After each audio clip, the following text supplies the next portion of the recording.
Shri K T Kunhikannan, താങ്കൾ മലബാറുകാരനാണല്ലോ. അവിടെ ഇപ്പോൾ കോഴിക്കോടെയും അതുപോലെ തന്നെ വടകരയിലെയും ഒക്കെ വോട്ട് കണ്ട് സ്വാഭാവികമായും ഉള്ള ഒരു വികാരമുണ്ടല്ലോ. നോക്കൂ, ജനങ്ങൾ പ്രതികാര ബുദ്ധിയോടെ വീട്ടിൽ നിന്ന് ഇറങ്ങി വന്ന് വോട്ടിംഗ് മെഷീനിൽ നിങ്ങൾക്കെതിരെ പ്രതികരിച്ചു എന്ന ബോധ്യം ഉണ്ടാവേണ്ടതല്ലേ സ്വാഭാവികമായി?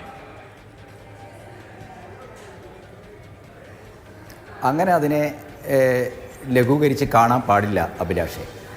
രാജ്യത്ത് 10 വർഷക്കാലമായി തുടരുന്ന മോഡി ഭരണത്തെ അവസാനിപ്പിക്കാനുള്ള ഇന്ത്യയിലെ പ്രതിപക്ഷ പാർട്ടികളുടെ ഐക്യം ദേശീയ തലത്തിൽ തന്നെ ശക്തമായി മുന്നോട്ട് കൊണ്ടുപോകണം എന്നുള്ളത് ഒരു പൊതുവികാരമായിരുന്നു. കേരളം പോലെ ഒരു പ്രബുദ്ധ രാഷ്ട്രീയ സമൂഹത്തെ സംബന്ധിച്ചിടത്തോളം ആ വികാരം വളരെ ശക്തമായി ഉണ്ട് എന്ന് തന്നെ നമ്മൾ കാണണം.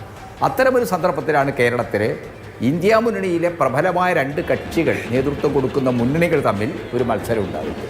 അപ്പോൾ സ്വാഭാവികമായിട്ടും ഇന്ത്യ മുന്നണിയിലെ ദേശീയ തലത്തിൽ പ്രധാന പ്രതിപക്ഷ പാർട്ടിയായ കോൺഗ്രസിന് അനുകൂലമായിട്ട് കേരളത്തിലെ വോട്ടർമാർ ചിന്തിക്കാം. 2019 അത് സംഭവിച്ചിട്ടുണ്ട്.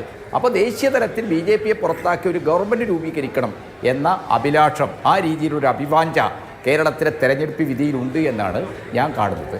അതിനപ്പുറത്ത് ഇപ്പോൾ ഒരു അഭിലാഷ് ഇവിടെ ചൂണ്ടിക്കാണിച്ചതുപോലെ ഏതെങ്കിലും രീതിയിൽ കേരളത്തിലെ ഇടതുപക്ഷ സർക്കാരിനോട്, ഇടതുപക്ഷത്തിനോടുള്ള പ്രതികാരവാഞ്ച, അത്തരം വാക്കുകളൊക്കെ ഉപയോഗിക്കുക നമ്മളൊന്ന് ശ്രദ്ധിക്കണം. അതിൻ്റെ ഭാഗമായിട്ടാണ് ഇങ്ങനെ ആളുകൾ ഇറങ്ങി വന്ന് വോട്ട് ചെയ്തത് എന്ന് പറഞ്ഞു കഴിഞ്ഞാൽ കാരണം ഇടതുപക്ഷത്തിന്റെ സ്വാഭാവിക ശക്തി കേന്ദ്രങ്ങളുണ്ടല്ലോ, പ്രത്യേകിച്ച് മലബാറിലൊക്കെയുള്ള ഇടതുപക്ഷത്തിന് വലിയ മേൽക്കൈയുള്ള, രാഷ്ട്രീയ മേൽക്കൈയുള്ള ഇടങ്ങൾ.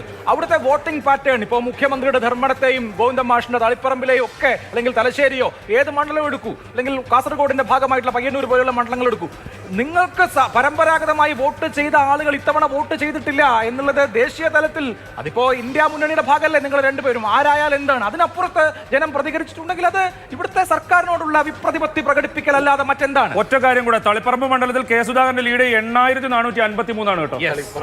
തളിപ്പറമ്പിൽ യെസ് ഞാൻ പറയാം. അത് കേരളത്തിലെ നിയമസഭാ തെരഞ്ഞെടുപ്പും അതേപോലെ തന്നെ തദ്ദേശ സ്ഥാപനങ്ങളിലേക്കുള്ള തെരഞ്ഞെടുപ്പും ലോക്സഭാ തെരഞ്ഞെടുപ്പും പാർലമെൻറ്റ് തെരഞ്ഞെടുപ്പും തമ്മിലുള്ള വോട്ടിംഗ് പാറ്റേണിലുള്ള മാറ്റം, ആ വ്യത്യാസം നമ്മളെല്ലാവരും എല്ലാ കാലത്തും ചർച്ച ചെയ്യുന്നതാണ്. തീർച്ചയായിട്ടും നമ്മൾ ഇടതുപക്ഷ ജനാധിപത്യ മുന്നണി ഗവൺമെൻറ്റിനെതിരായിട്ട് അങ്ങനെ ഒരു ഭരണവിരുദ്ധ വികാരം കേരളത്തിൽ നിലനിൽക്കുന്നുണ്ടോ എന്ന കാര്യം ഗൗരവമായി തന്നെ പാർട്ടി പരിശോധിക്കും. അത് വേറൊരു കാര്യമാണ്. പക്ഷേ അതിനെ ലഘൂകരിച്ച്, ലളിതവൽക്കരിച്ച് ഇത് കേരളത്തിലെ ഇടതുപക്ഷ സർക്കാരിനുള്ള പ്രതികാരവാഞ്ചയോടുകൂടി കേരളത്തിലെ വോട്ടർമാർ വന്ന് വോട്ട് ചെയ്തു എന്ന് പറയുന്നതിൽ ഒരു അർത്ഥവുമില്ല. നരേന്ദ്രമോദി സർക്കാരിനെ പുറന്തള്ളണം. അത് ഏറ്റവും ശക്തമായി ഉന്നയിക്കുന്ന കക്ഷി CPM ആണ്. CPM-മായി ബന്ധപ്പെട്ട വർഗ്ഗഭോജന പ്രസ്ഥാനങ്ങളാണ്. അതിൻ്റെയൊക്കെ ക്യാമ്പയിൻ്റെ ഒരു ടോട്ടാലിറ്റിയിലുള്ള ഒരു എഫക്റ്റ് കേരളം പോലെ മധ്യവർഗ പ്രധാനമായ ഒരു സമൂഹത്തിനകത്ത് തീർച്ചയായിട്ടും എന്താണ്, വളരെ പ്രായോഗികമായിട്ട് ഇടതുപക്ഷത്തെക്കാൾ കോൺഗ്രസിനാവാം സാധ്യത.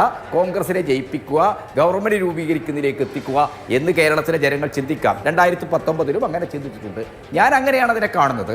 അതേ സമയത്ത് തന്നെ ഉന്നയിക്കപ്പെട്ട എല്ലാ വിഷയവും തെരഞ്ഞെടുപ്പ് വിധിയുടെ അടിസ്ഥാനത്തിൽ CPM അതിൻ്റെ തന്നെ സംവിധാനങ്ങൾക്കകത്ത് ഈ കാര്യങ്ങളൊക്കെ തന്നെ പരിശോധിക്കും. ആ കാര്യത്തിൽ യാതൊരു സംശയവുമില്ല. ഇടതുപക്ഷത്തെ സംബന്ധിച്ചിടത്തോളം ഇപ്പോൾ ദേശീയ തലത്തിൽ BJP-യെ പുറന്തള്ളാൻ കഴിയുന്ന, ഇപ്പോൾ മുഴുവൻ ഫലങ്ങളും പുറത്തു വന്നിട്ടില്ല, ഒരു ഗവൺമെൻറ് രൂപീകരിക്കാൻ കഴിയുന്ന രീതിയിലുള്ള ഭൂരിപക്ഷം വളരെ കൃത്യമായ രീതിയിൽ ഇന്ത്യ മുന്നണിക്ക് ഉണ്ടായിട്ടില്ല. പക്ഷേ ഇന്ന് UPA ഇടതുപക്ഷ ഇന്ത്യ മുന്നണിയുടെ ഭാഗമായി നിൽക്കുന്നവരും അല്ലാതെ ഒറ്റക്ക് മത്സരിച്ചുമായ എല്ലാ കക്ഷികളെയും കൂട്ടിച്ചേർത്ത് നരേന്ദ്രമോദിയെ പുറന്തള്ളുക. കാരണം എന്തുകൊണ്ടാണ്? RSSന്റെ അജണ്ട അനുസരിച്ച് 2025 ആകുമ്പോഴേക്കും ഈ രാജ്യത്ത്